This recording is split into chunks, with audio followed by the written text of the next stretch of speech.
अस्सलामुअलैकुम आमिर मकसूद बसरा अज दी पंजाबी कहानी दे नाल। अज दी कहानी च कुछ दरख्त को 5-7 या 10 ला लो जंगल दे विच एक जगह ते इकट्ठे उगे होंदे ने।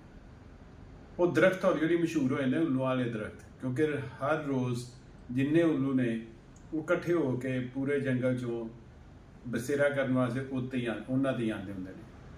दरख्त विचारे इस गल तो कि उन्होंने नाम उल्लूआं वाले दरख्त पै गया, वो बड़े बेचारे अफसोसदा होंदे ने। एक दूसरे ने डिस्कस करते हैं यार इन्हां को जान किवें छड़ाइए, कोई तरीका ही नहीं समझ आ रहा। अल्लाह का करना ऐसा होया कि एक बजुर्ग इलाके का तुरदा फिरदा किसी जगह तो उत्थे पहुँच गया। वो दरख्तां दे थल्ले बैठा तो एक दरख्त ने आवाज़ लाई, बजुर्गो साडी गल ते सुनो। अल्लाह ने दी करामत कि वो बजुर्ग जिहड़ा सी दरख्तां दी आवाज़ सुनदा हुंदा सी।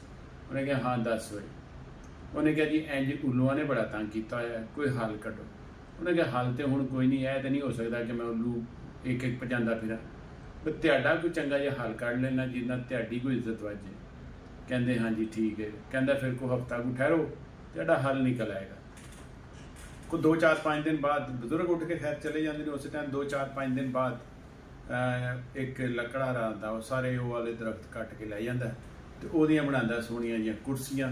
वो कुर्सियां चल जांदियां असैम्बली हाल च, यानी ईवाने बाला च या ईवाने ज़ेरी दूआं च, यानी सैनट ते असैम्बली दूआं च। वो कुर्सियां चलियां जांदियां। वो कोई 6 महीने लंघदे ने तो कुर्सियां एक दूसरे नाल कहंदियां यार असीं ते फिर फस गए हैं, इज्जत ते टके दी इत्थे भी कोई नहीं, जे उत्थे कोई नहीं सी। वो बजुर्गां नूं आवाज़ दे एक कुर्सी नूं कहंदे यार तेरे नाल ते उन्हें वादा कीता सी कि तेरी गल लाजमी सुनांगे जदों आवाज़ देगी। तू आवाज़ दे तो उन्होंने बुला तो साड़ी कोई जान छड़ा इतों। वो इन्हें आवाज़ देंदी बजुर्गो तो बजुर्गों की आवाज़ उन्होंने आती है हवा चो ही। हाँ जी दसो। कहते जिमें जितों जिमें साड़ी उतों उल्लुआं तो जान छड़ाई सी, इत्थे भी असीं उल्लुआं जी फसे हुए हैं, साड़ी इत्थे भी टके की इज्जत कोई नहीं। बाहरों गालां ही पैंदियां ने सानूं, इंज दे लामे ही मिलते हैं कि उल्लुआं दी कुर्सियां उत्थे उल्लुआं दे दरख्तां सी, तो कोई जान जून छड़ाओ साड़ी। वो कहता जान तो छड़ा दा पर मैं आप 9 मई च फसिया।